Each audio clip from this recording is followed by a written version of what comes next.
السلام عليكم ورحمة الله وبركاته. النهاردة هتكلم على بعض المعاني المؤثرة في الصلاة، ويمكن اللي ما يصدقش في الكلام ده عنده مشكلة ويعاني وسيعاني وسيظل يعاني. الصلاة وضرورتها هي مش ركن من أركان الإسلام بس، لا، الصلاة بتدي للواحد نور وبتعتبر نجاة من ضيق الدنيا وهمها. الصلاة تعد نجاة من ضيق الدنيا وهمها، ودي بقى الأثر.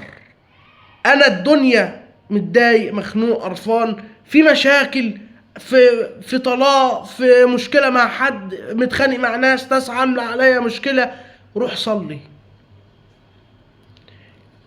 انقضت مفاتيح الدنيا وحلول الدنيا، اذهب لخالق هذه الدنيا، اذهب لله سبحانه وتعالى القادر عز وجل. مثل برضو جميل جدا وحاجة جميلة جدا، بيقول لك: من لا صلاة له لا حياة له. بدون الصلاة احنا مش عايشين. من لا صلاة له لا حياة له.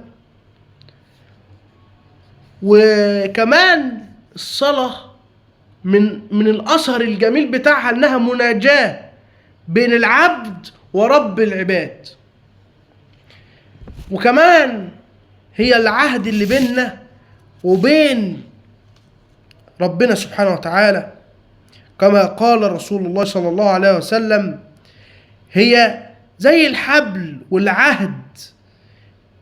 والصلاة جاية برضو في معنى الشكر لله سبحانه وتعالى، ان ربنا خلقك وجعلك في الكون تشتغل وتعمل وتستمتع بمتاع الدنيا. والعهد اللي بيننا وبينهم الصلاة، بينك وما بين ربنا العهد هذا هو المراد وهو الطريق بينك وبين ربنا. الصلاة هي النور والراحة، وفيها الطمأنينة، وفيها كم من الفوائد لا يدرك إلا بالصلاة. المعنى والأثر من هذا الفيديو والتأثير إن أنت صلي، حتى لو متضايق من أي شيء في الدنيا، أي شيء، ركعتين لله سبحانه وتعالى بخشوع كده، وصلي وقرب لله، هتلاقي فيهم الكرم الكبير والتوفيق والفتح.